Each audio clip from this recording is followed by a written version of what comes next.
दोस्तों, राधे राधे। आज की कहानी का शीर्षक है कुत्ता ही मेरा गुरु। हर कहानी कुछ कहती है। बहुत पुरानी बात है। एक फकीर था। वह बहुत प्रेमपूर्ण, सरल और निर्मल हृदय का व्यक्ति था।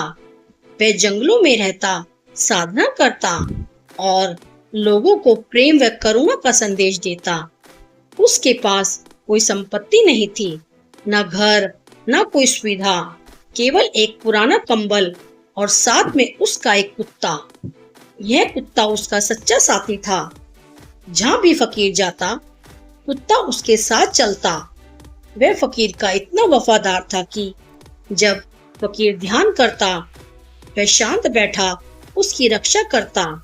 जब फकीर भिक्षा मांगने जाता, वह पीछे पीछे चलता। एक दिन फकीर तीर्थ यात्रा पर निकला। उसने नदियां पार की, पहाड़ों को लांघा और नगर नगर घूमता रहा। इस पूरी यात्रा में उसका कुत्ता सदा उसके साथ रहा। लोग फकीर के उपदेशों से प्रभावित होते, लेकिन वह यह देखकर चकित भी होते कि एक कुत्ता सदा उसके साथ क्यों है। कुछ लोग कहते, फकीर है फिर भी कुत्ता साथ रखता है, यह क्या साधुता हुई।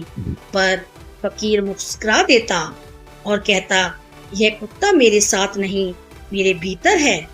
यह केवल शरीर से मेरे साथ है, पर इसकी भक्ति मेरे हृदय में बसी है। समय बीतता गया। एक दिन फकीर को पता चला कि पास के गांव में एक बड़ा संत प्रवचन कर रहे हैं। उसने सोचा, चलकर सुनना चाहिए। वह अपने कुत्ते के साथ वहां पहुंचा।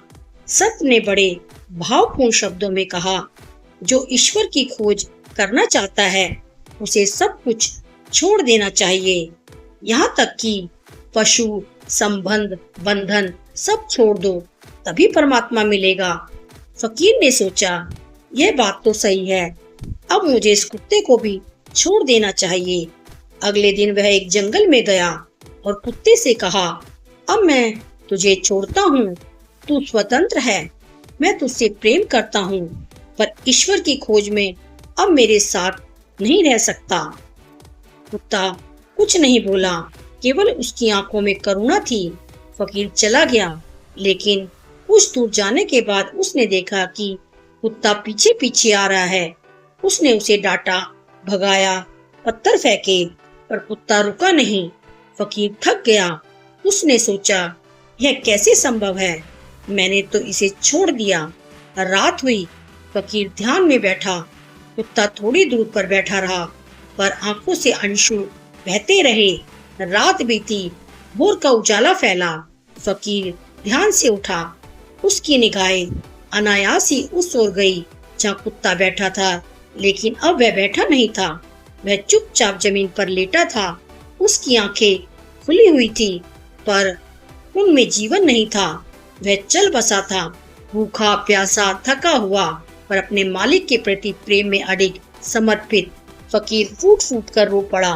उसने कहा, हे प्रभु, मैं इस कुत्ते से जीत नहीं सका। इसकी भक्ति ने मुझे पराजित कर दिया। उसका समर्पण ही मेरा गुरु बन गया। उसी क्षण फकीर के भीतर एक ज्योति फूटी। उसे अनुभव हुआ कि ईश्वर कहीं बाहर नहीं, भीतर ही है। प्रेम में, भक्ति में और समर्पण में उसके नेत्रों से आंसू बहने लगे और वह उसी क्षण आत्मज्ञान को प्राप्त हुआ। यह दृश्य देखकर फकीर के हृदय का बांध टूट गया। वह दौड़कर कुत्ते के पास गया, उसे अपनी गोद में उठाया और फूट फूट कर रोने लगा। उसकी आंखों से आंसू थम नहीं रहे थे।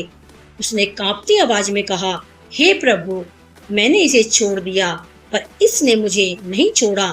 मैंने इसे त्यागा, पर इसने मुझे अपनाया। इसकी भक्ति ने मेरी साधना को पराजित कर दिया। इसका प्रेम मेरा गुरु बन गया। मैं तो तप करता रहा, ध्यान करता रहा, लेकिन जो समर्पण इसने किया, मैं उसके आगे कुछ भी नहीं हूँ। उस क्षण फकीर के भीतर कुछ टूटा और कुछ नया जन्मा। उसे लगा जैसे एक अदृश्य दिया उसके भीतर जल उठा हो। एक गहन अनुभूति, एक प्रकाश, एक शांति उसके समूचे अस्तित्व को भर गई। उसे समझ में आ गया कि ईश्वर को पाने के लिए कहीं जाने की आवश्यकता नहीं, किसी को छोड़ने की आवश्यकता नहीं। ईश्वर तो इसी प्रेम में, इसी भक्ति में, इसी समर्पण में है। उसने कहा, अब मुझे कोई और गुरु नहीं चाहिए, यह कुत्ता ही मेरा गुरु है।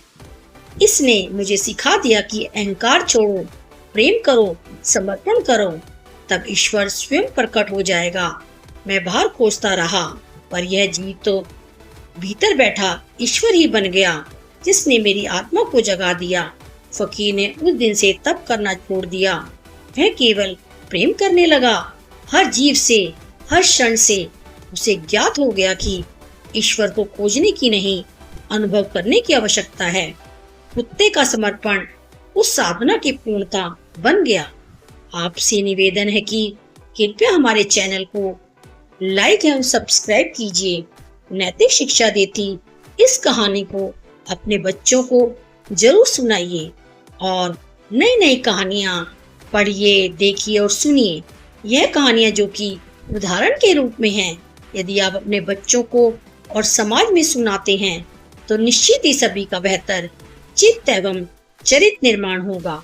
आपका बहुत बहुत धन्यवाद।